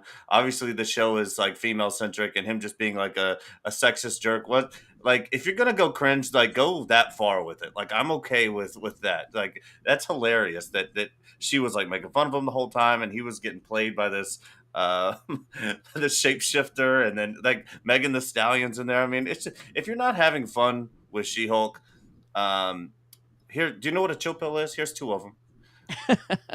Have a sip of water and go to bed. Wake up tomorrow and try it again because it's a fun show. Okay, it's plenty fun. I mean, I liked Absolutely. the episode. I thought it was okay. I mean, it is what it is at this point. I think they kind of set the tone right away on this series, kind of indicating the direction that they were going to go with this series. It's not meant to be taken seriously. It's more lighthearted. It's funny. It has not a lot to do with the Hulk, but with his cousin, Jennifer Walters and She Hulk, and what she's doing. So, I mean, they made that, disconnection because they sent the Hulk away, to go to another planet. Um, and now we're following what she's going to be doing, and in this life, and her being an attorney and just dealing with the everyday things that she has to deal with, going to work and the stress of work, having fun. I mean, this is not something to be taken serious. Even when she's, the attorney and she's, trying to get the abomination parole, even those parts are funny when they're addressing the board and everything, and like Maddie said, him just being an ass, and not being very sensitive to the way other people are going to perceive what he's saying. Oh yeah, those are my lovers over there, all seven of them, and they're all No, waving no, hi to those are him. his 7 soulmates. Come on, His Joe. He's got soulmates. soulmates, bro. Whatever. He's got one for every day of the week, That's you know. hysterical. That was so funny. He go. Well, they even asked him. The funny part is, well, how are you going to get funding for all this? Oh, my soulmates over there going to take care of me. you know, he's not They're even gonna going to get a support job. me. Yeah, they're Yeah. all in, man. They're all in. Yeah. Good for So Blonsky. it was Tell it you. was funny. The whole bit is funny, and then he turns into the abomination, and she's like, no, no, no. And he's just trying to show that he has control over it, that it's just not him in pure rage anymore. He's like, I'm not that person, I've been reformed, blah, blah, blah. And Wong comes in to kind of save the day, and they're like, hey, you did something illegal too. And he's like, okay, I'm out. Peace out. And he does his sling ring thing and takes off before they can do anything to him, man. That was great. I Um, laughed so hard when that happened. He's like, "I gotta go. yeah, It's I been gotta go. fun, And but then yeah, I got somewhere I gotta be, guys. Sorry about that." not only that, Ted, but it was funny when he left, but it was even funnier when he kind of came into the scene too, because he was already late. So she's having to stall for time, and she's like, "You finally showed up." And he's like, "Oh yeah, yeah, I'm sorry, I lost track of time. Sorry, I'm late." I'm like, "Damn, dude." He is a former Target employee, so maybe it has something to do with his years of being at Target. That was hilarious too. You kind of see his work history, and yeah, 7 Target. Yeah, years but I think as a Target employee was uh, hysterical. that was but yeah, I wasn't talking about Blonsky before. I was talking about Brooke Bukowski. That the guy, Oh, okay. yeah, The guy who got played. yeah, because he's just an ignorant asshole and Yeah. like Oh, gotcha, gotcha. kind of a womanizer, you know, a bit Oh of a yeah. misogynist, and but she has to end up using all that stuff against him to actually save him, and so I thought that that was just a funny little quirk that was there. And then the picture that you have up here, Ted, I love how they're poking fun at social media, and I love how they're poking fun at the haters of the show. Um, Through these little moments. They've done it in every episode, I think, so far. At least 2 and 3, they've done that. Um, and so it's been a fun show. I don't know how you could hate it. I can see how why you wouldn't want to tune in if it's not your thing, but to watch it and be like, oh, this is just the worst thing ever. I can't believe what they're doing to the universe is. I mean, good Yeah. lord.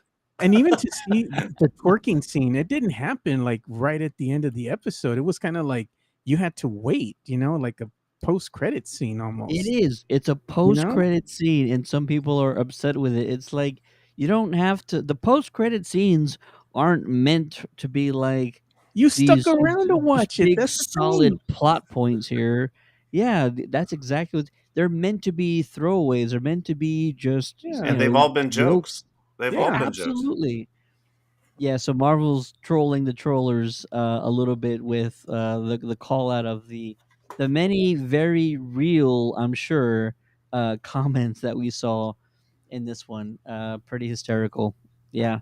But overall, entertaining episode. I really want to know who hired the Wrecking Crew. I've been sort of waiting for Hmm. a plot to sort of formulate here. And so now it's all about who hired the Wrecking Crew. Is it someone tied with Titania? Or perhaps there's a hidden figure that we've already met that usually is how these things work, right? It's somebody we've already met. They're playing both sides. They're trying to be on her good side, but they're also trying to, what we assume is trying to gain her powers because the Wrecking Crew was trying to obtain a sample of her blood. So, who's doing that? It's probably someone we've already met. So I don't know if you guys have guesses on who that might be, but also if you're watching, give us your theories going forward. Who hired the Wrecking Crew? Is it Titania? Is it somebody who's pretending to be sort of a friend or an ally of hers that's going to betray her? Moving forward. I kind of feel like that's where we're headed. That's what it feels like, at least. But I yeah, we believe want it's to her hear from you guys. boss. It's her I could boss that's see that. behind all That would be my first guess. It's always the boss, Yeah, isn't I it? could definitely see the boss too. And there was a couple things in the episode that I think may play forward. We heard them mention, and then Jen Walters kind of looks back at the camera during this point about figuring out how to take powers away. And so they might need her blood not to just give it to somebody else, but try to figure out how to like reverse engineer to see if there's some possible way that we can take powers away from superhumans. But and then yeah, permanently. the duality of her character is also going to come up to play, I think, these next few episodes where she's struggling. She just wants to be Jen Walters. Um, but when she's the Hulk, these people can't hurt her. They tried to hit her with the syringe. They couldn't get her blood. So if she were to just stay in that form, then she's not going to come into any harm. But because she keeps having this internal need to go back to being Jen Walters, I think that that's when she's going to get in trouble. She's going to get caught off guard trying to be Jen Walters, and then that's when potentially she could find herself in a little bit of danger. Because really, she's not going to find herself in danger as the Hulk. Um, Yeah. it's going to But be I when have a she's Jen question. Walters. I have a question. Is she's able to go ahead and transform between Jen and She-Hulk at will? But if she's staying as the She-Hulk for extended periods of time, you would think at some point in time it would become harder and harder for her to switch in and out. At what point in time is the change going to be permanent? That's my thing. You think so?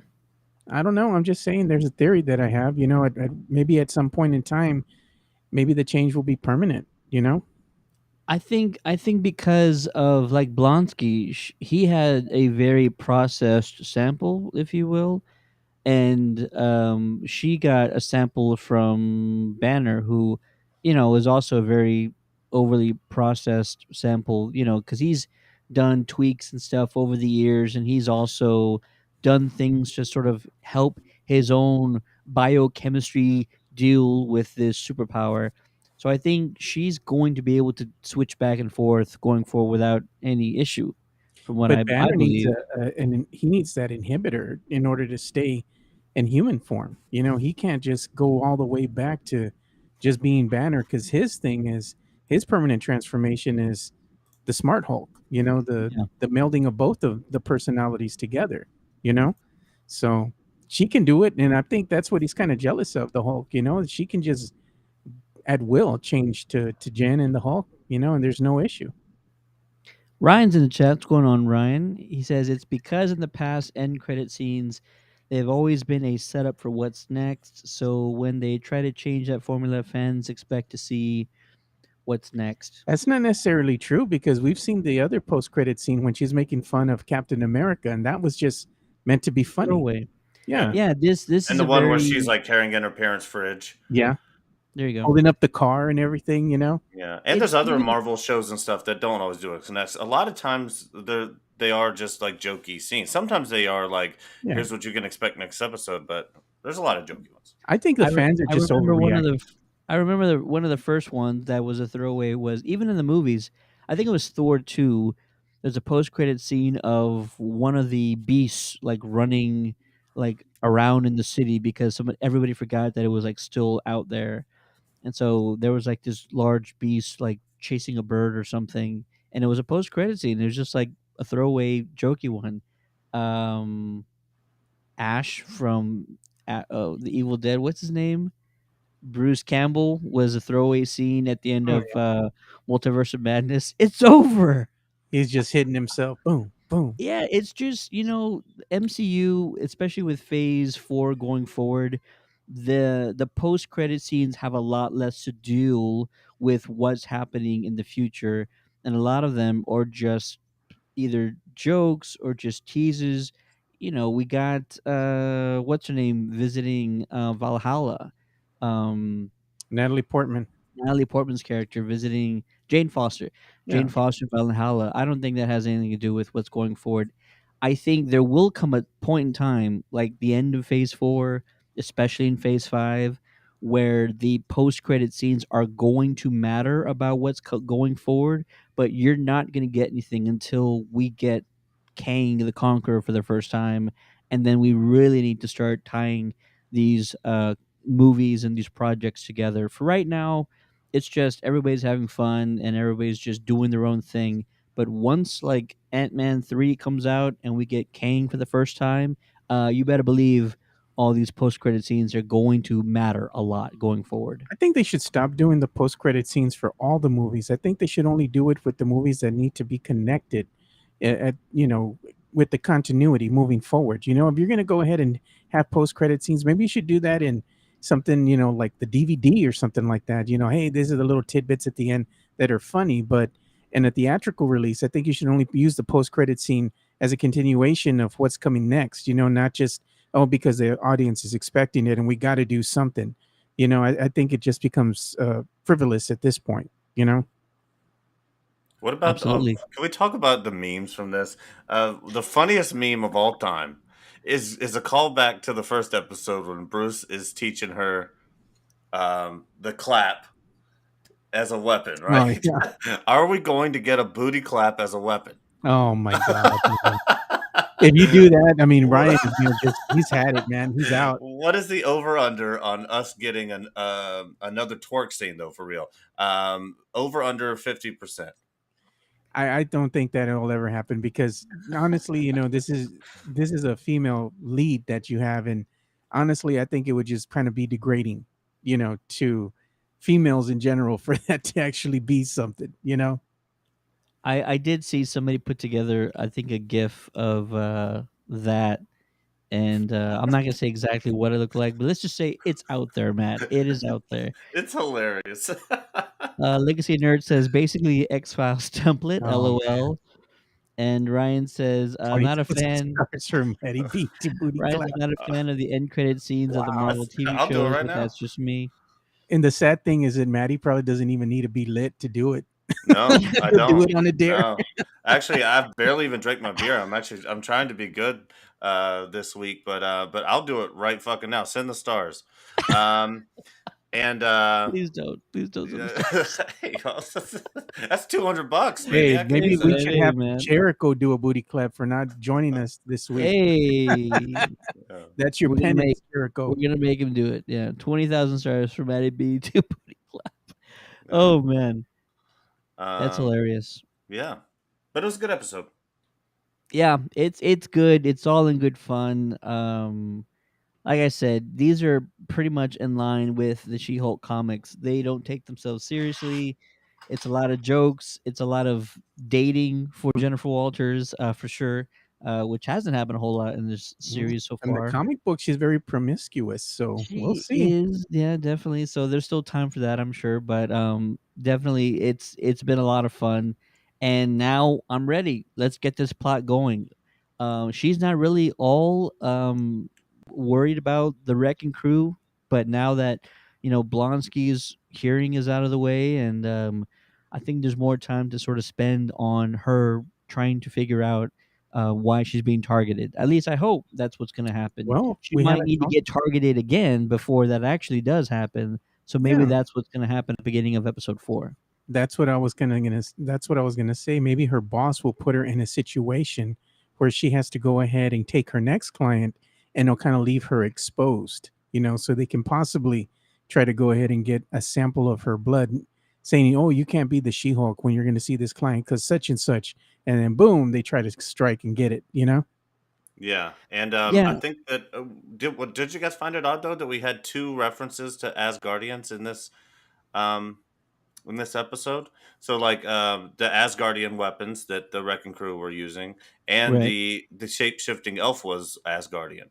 Yeah, I just You're found right. it very interesting that there was two references to Asgard there. So You I don't know know if that means what? Now that you mention it, Uh-oh.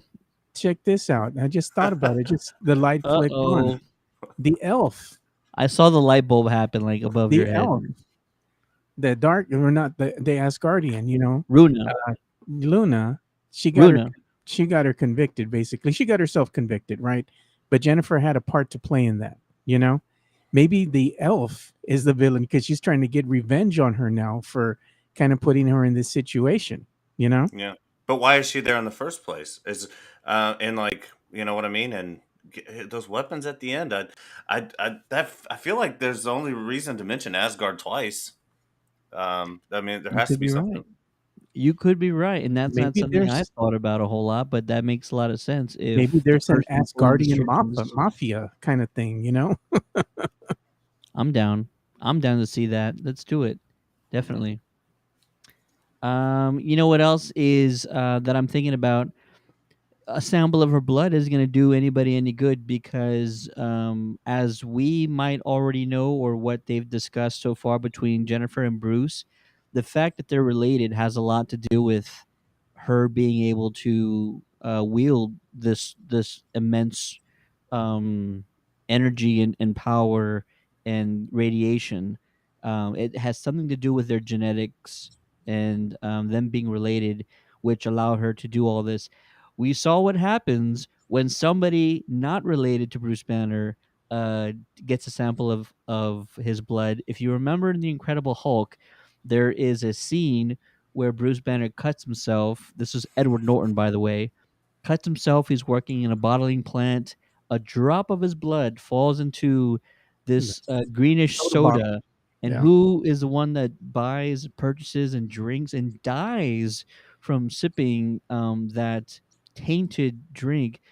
Stan Lee. Stan Lee was the one that opened it up, took a sip, and he was like, "Whoa!" And then he ended up keeling over. So his blood sample, their blood sample now, is extremely lethal to anybody else who doesn't share their genetic makeup. It has very something specific to do with their genetic makeup and how they can withstand or utilize this gamma radiation to transform.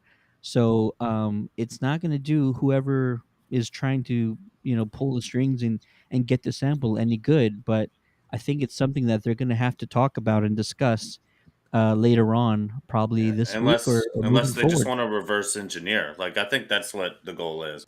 I think they want to figure out how to take superhumans' powers away, which was Yep. why I'm also on board with Joe's theory that the her new boss um, might be involved with it as well. Because while he's head of that department, supposedly defending them, he has this weird, ominous vibe about him that just makes you think you can't trust him. And maybe that's just good writing because you can't trust high powered lawyers and people like that in those situations anyway. They're all scumbags. So, I mean, maybe that's just me reading into it wrong, but Yeah. I don't Well, know. why does he have her show up to work as the She-Hulk when everybody else in that particular place that she's working in, that office building or that section, they're not super powered. They just show up to work as themselves. Why can't she do that? Why does she have to show up as She-Hulk? You know? It is very interesting. Yeah, You're it's like right. he's singling her out. He wants to prove a point, you know? Yeah. We may find out more later that he could be testing her this entire time, and maybe Titania was the first test to see exactly how easily she could either transform or what she was capable of, and just having her in She-Hulk form is slowly, testing out her capabilities and her intellect while doing it. Uh, Ryan, Ryan. Ryan says Twitter calling that scene the death of the Is it MCU. really Twitter? Or is it just Ryan calling it the It's not Ryan. It's Ryan is the birth child of that Twitter space. Ryan, delete Twitter. Just delete delete it. Twitter. Delete it. It's a cesspool. It's like 50 people out of like millions that are being Actually, very vocal about this. I'll be one to tell you, as somebody who's been on Twitter for quite some time, um, Twitter is actually better than Facebook. Facebook is actually worse when it comes to that kind of stuff. I mean, Twitter is a nexus of negativity, don't get me wrong, but Facebook sometimes takes it to the umpteenth degree, especially in groups, man. Well, yeah, I think because you groups can find them are different. anywhere. Yeah, Yeah. But yeah, my the experience groups. on Twitter has been a lot more favorable than it has been on Facebook. I'm just saying. And you know what doesn't help, and this is I'm calling on all the blog sites. You know who you are, the Fandom Wire, the movie webs, and all that. They post 2 articles a day about that scene, about the same scene, and Clickbait. about how fans clickbait. Stop it already! Fans need to band together and show these sites we don't want clickbait. You know how you do that? Don't click on it or unsubscribe to these people. Tell them, like, oh, another clickbait article. Unsubscribing. And that's what you need to do because they're just stoking the flames every single day. They post a nonsensical, no value article about the same exact scene. It's been at least twice a day since the show dropped that episode Yeah, that they've been doing that. and we need to do a whole episode on this, maybe even a documentary. When did the nerds become the bullies? When did the nerds become the bullies? A Um, lot of people clung to these things and nerddom and these characters and these heroes because they were bullied and they had negative things spewed about them. When did the nerds become the bullies? In I'll this say age of social episode media, one. I'll well, say it's I'll just it's been say going on for Phantom years. Menace. I think Phantom Menace was the turn. They Yeah, somehow thought that they deserved something different, and after the Phantom Menace dropped, you started seeing, people calling out the cast, calling out George Lucas, hating on the writing, the story, and all that stuff. I will say the turn to the dark side was the Phantom Menace. I'm over, dude. It's annoying. The Phantom Menace wasn't that bad. I think really what the turn was Jar Jar. Jar Jar was a real big miss, and that just exasperated everything else. The Jar fans' Jars expectations and weren't met. midichlorians. Yeah, and then you add Jar Jar into that, and they're just like, no. Uh, Don't forget about midichlorians, man. yeah, People Oh, still are sour about and the that. George Lucas edits, the McClunky. Um, anyways, we're yeah, going on a man. rabbit hole. Are we good? We did it. That's a We're lot of good. episode, We boys. did it. A lot of TV to talk about, a lot of news regarding Marvel, DC, all that good stuff. And finally, Ryan says, "Not me. LOL. I swear, I would not be that extreme." We know you, Ryan. All I gotta say is that fans are split on this Lies. scene, like how we were for Justice League, the Joss cut. I never experienced internet hate till I started my YouTube channel, and people just get upset just because you love a certain project or something. Yeah, Yeah. don't listen to him, Ryan. Don't listen to him, man. Don't fall to the dark side. Oh, Yeah, don't look worry at about those before guys. we ended. Look, I'm wearing my Wolverine shirt just Very because they nice. mentioned Wolverine in the last She-Hulk Oh, episode that we're. on my shirt, Joe, we actually need to get together and do Dragon Ball Super Uh oh. Superhero. Uh oh. Oh We'll yeah, we talk. do. That We'll that talk was about actually that good. later. Yeah, all right. We don't need Teddy Definitely. around for that. He don't know Yeah. nothing about no Dragon Ball. You're good. You're good. I'm already trying to catch up on My Hero Academia series before the next season drops. Shout out to Aaron Roberts, who I moderated his panel at the Superhero Car Show and Comic Con. We did a My Hero Academia panel. I moderated. Aaron Roberts was one of my guests there. I ran into him this past weekend at San Japan in San Antonio, the largest anime convention that we have in our hometown.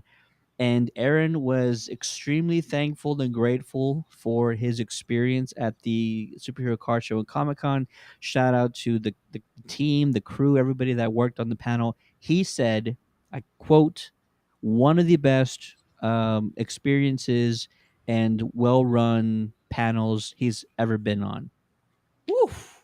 That like that meant a lot to me because Matt knows that was the most that was the most stressful panel for me because they had taken one of my guests off of the list and added two new guests to that panel 20 minutes before it started. And so I'm like, I don't know who these people are. I need to go do some work like now. So yeah, that was the only hiccup we really had the whole weekend, but even that panel was fantastic. So Yeah. shout out to Aaron Roberts. Look him up, see him on your next convention. He hits a lot of them in Texas, and yeah, I want to see appreciate Teddy the kind words. moderate My Hero Academia panel dressed as Froppy in a Froppy onesie. Okay, I'll do that for you, Joe. No, not for me. I'm just saying that that would be hilarious, man. Ryan says movies are subjective. LOL. Great show, guys. Catch you later. Have a good night, sir.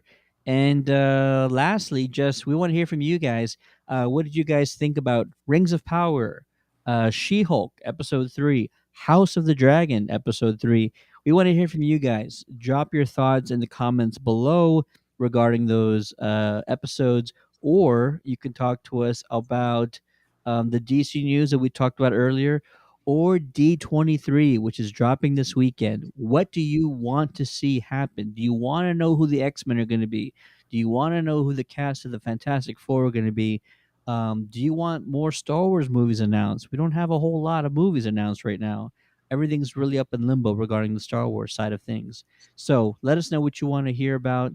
Drop those in the comments, or you can send us a message on Facebook by clicking that send message button, or you can always email us on the contact page of our website at www.countdowncitygeekcast.com. Yeah. Or That'll a fax. Don't forget to send a fax with your email. Jeez. please do that. Send the facts, guys. Yeah, make sure you send it to Maddie. Attention, Maddie B. There you go. Absolutely.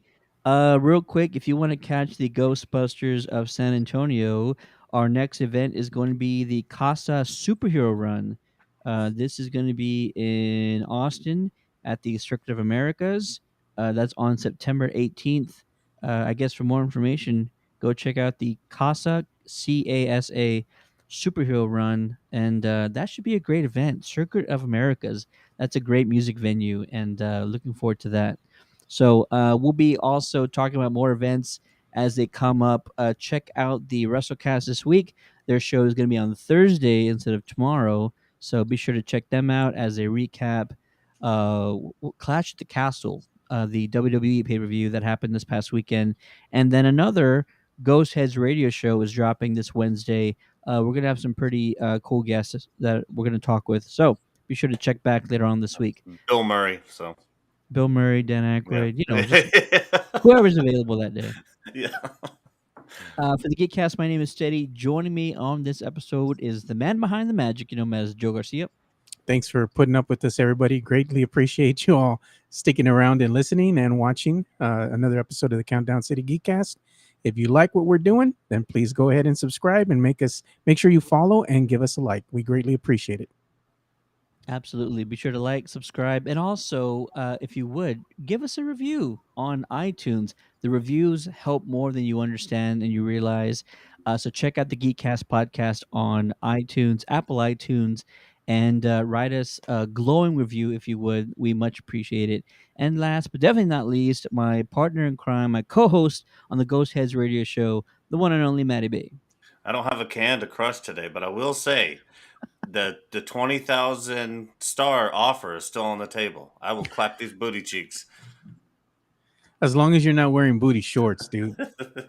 Hey, we'll figure something out. Oh We'll my figure God. something out. All right, boys.